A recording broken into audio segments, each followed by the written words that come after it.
A researcher claims that the average wind speed in a certain city is 8 miles per hour. A sample of 32 days has an average wind speed of 8.2 miles per hour.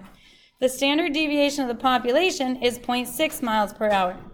At 0.05, is there enough evidence to reject the claim? All right, so we run it. What's the next step? Figure out what we have. Identify what we have. What can we identify?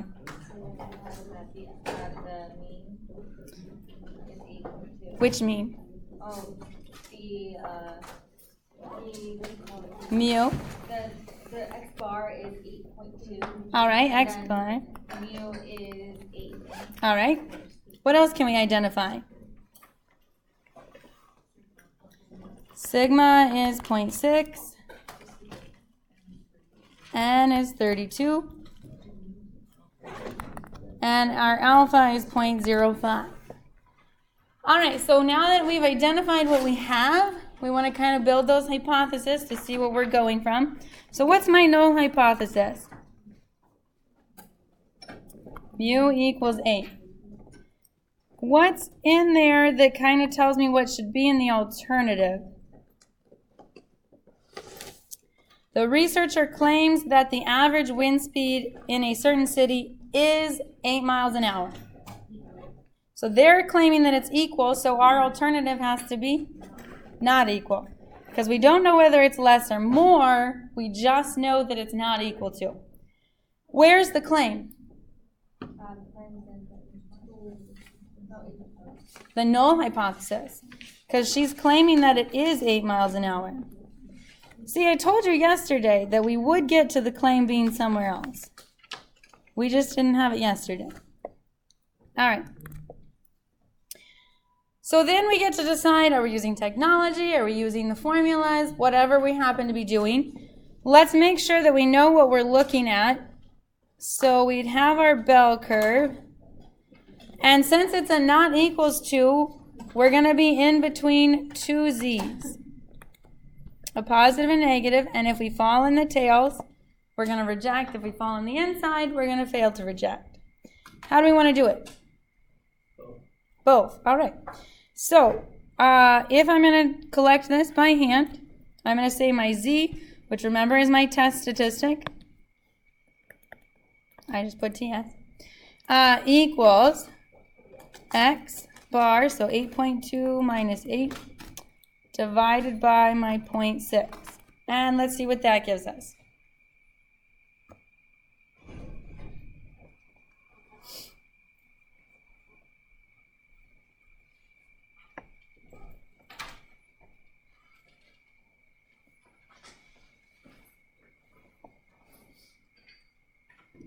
Anyone?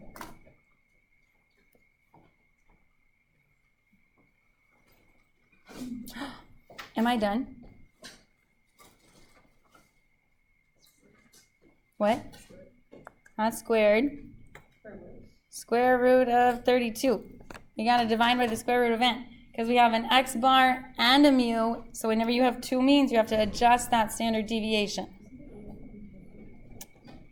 Yeah, you can do it on the calculator. We're going to do both. That's what the request was.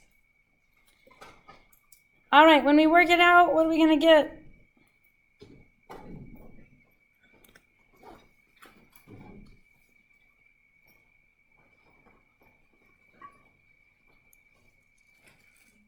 One point.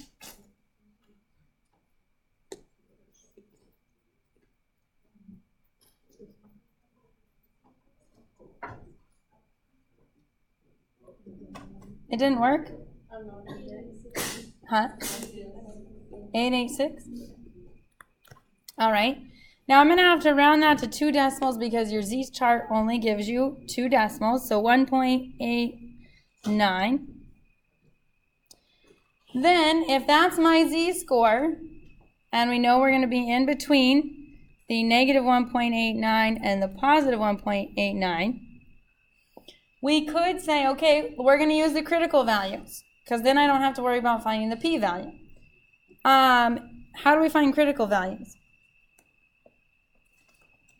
Do we remember? So we can use inverse normal. We have to first find our area. And since we're splitting alpha between the two tails, we need to do alpha divided by 2. So 0.05 divided by 2, which gives me 0.025. We had this one yesterday. Does anybody remember what that critical z-score was for that? 1.96. Good.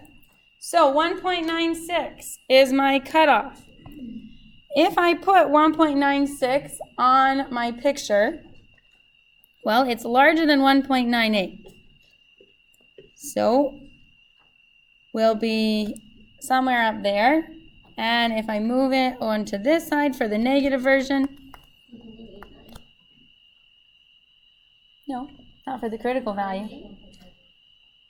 For the, You said 1.98. oh, 1.96, sorry. 96.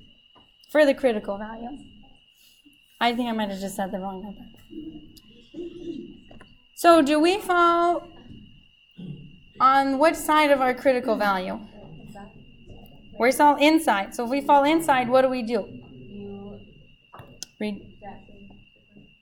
don't reject it. Fail to reject.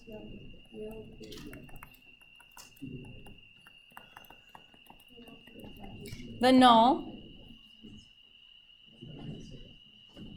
So we could use our critical values.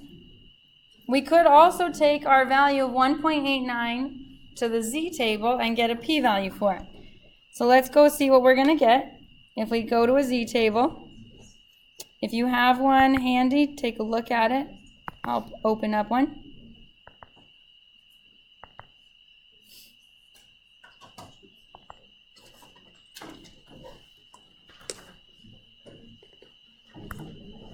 Oops, I opened in the wrong thing. Well, that's all right.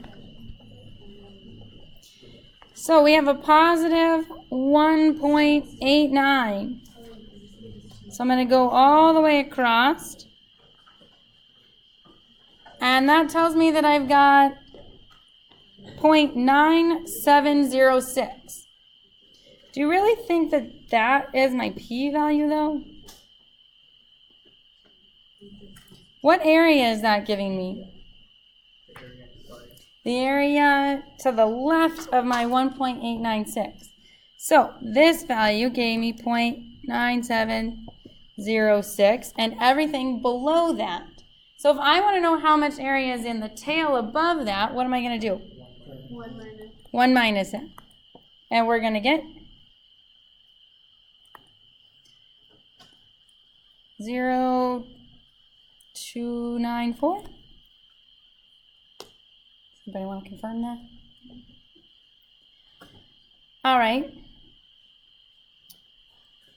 But if the 0.9706 is the area to the left, that includes the shaded region down there on the left.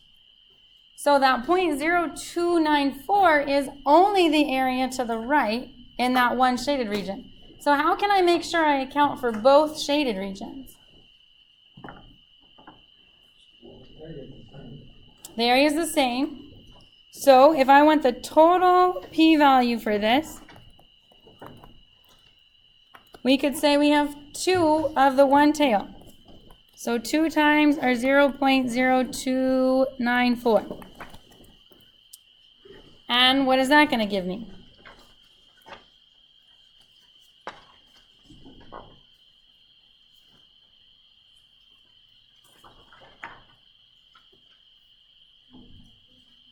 Wait, what? 0.0588. All right. So my p-value for both tails is 0.0588, which means that I have a 5.88% chance of landing in the tails.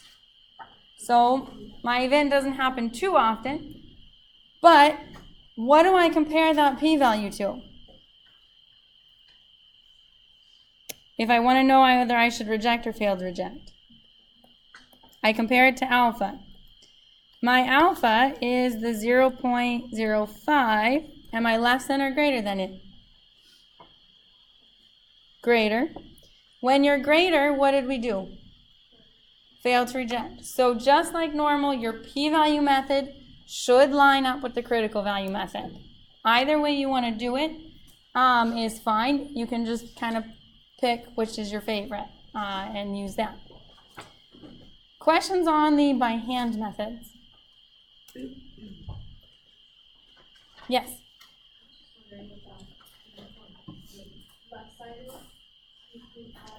Oh, sorry, it's supposed to be a TS for test statistic.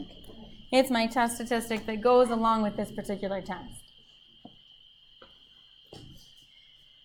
All right. Did anybody do it in the calculator? Yeah. So, what's there currently is how we would do it by hand and using the table. We also have the option to go to stats and over to tests.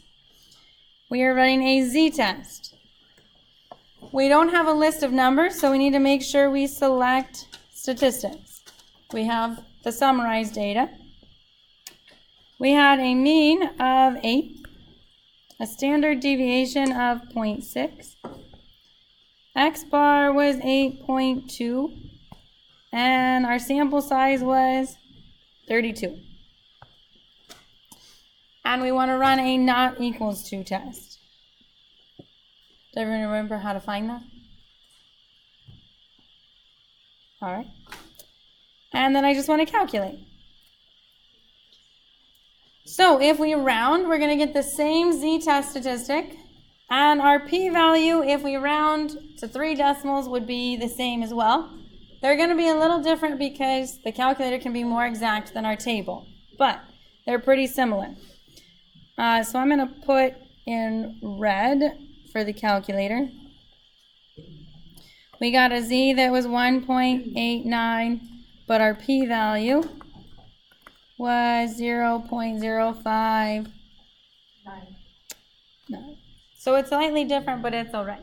It's still going to give you the same result in the end. Then how do we know if we'll reject some of those numbers? So you're going to use your p-value again. Oh, you're going to compare it to the output. Mm-hmm. Okay. Or you have a z-score, right? So you could still use the critical value method. Okay, so then, okay. Do you have to minus anything when you're Nope. comparing it? Just compare it based on. And you also, the calculator already knows you're doing 2 tails, so it's already multiplied your p-value by 2 for you. Okay. So it's already done that portion. The only time you have to multiply by 2 is if you're using the table and you have a 2-tailed test. Okay. How do we know that it's a z-test we don't calculate? Because I have sigma. I have the population standard deviation instead of a sample, which is what we're going to do in just a few minutes. And we're not going to have z's anymore. Yes? Because yesterday we were saying, we have evidence or we don't have evidence to support or not support the claim. Well, today we're talking about the claim being in the null. So, in this case, we are failing to reject. And to kind of keep with the flow of the sentences we have, I'm going to have us say that there is insufficient evidence. And the claim is in the null, so it's not that we're not supporting it, but we don't have evidence to reject the claim. Because remember, we're always talking about whether we're rejecting or failing to reject that null. So there's insufficient evidence to reject the claim that the average wind speed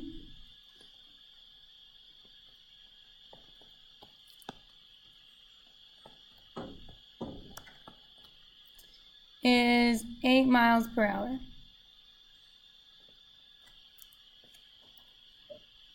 And if you want to be more specific, you could say the average wind speed in a certain city is 8 miles per hour.